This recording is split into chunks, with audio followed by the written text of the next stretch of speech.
आज हम बात करने वाले हैं संगत का असर होता है या नहीं होता। यहाँ हम कुछ ऐसी बातें उठाने वाले हैं कि किन स्थितियों में संगत का प्रभाव पड़ता है और किन स्थितियों में संगत का प्रभाव बेअसर होता है। एक बार कुछ ऐसी ही स्थिति बनाई कि हमें 6 महीने तक घोर शराबियों के साथ रातें बितानी पड़ी, जो शाम ढलते ही शराब की बोतलों के साथ मेरे पास आकर बैठ जाते थे और बोलते, तिवारी एक पैक ले लो, दोस्ती की कसम, वगैरह वगैरह। एक दिन ऐसा हुआ, मैंने थोड़ी पी भी ली थी, लेकिन उसके बाद मैं अपने आप से ही लड़ने लगा।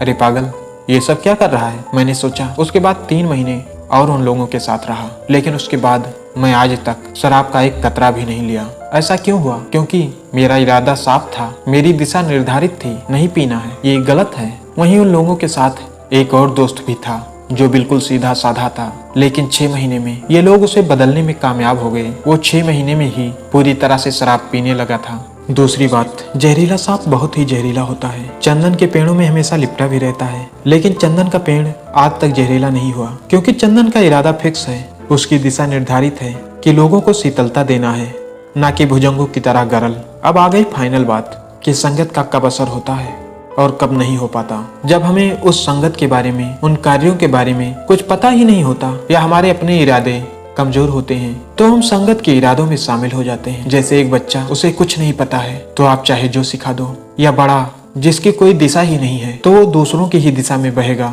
लेकिन जिनकी दिशा क्लियर है, इरादे ना बदलने वाले हैं, ऐसे लोगों पर संगत का कोई असर नहीं होता।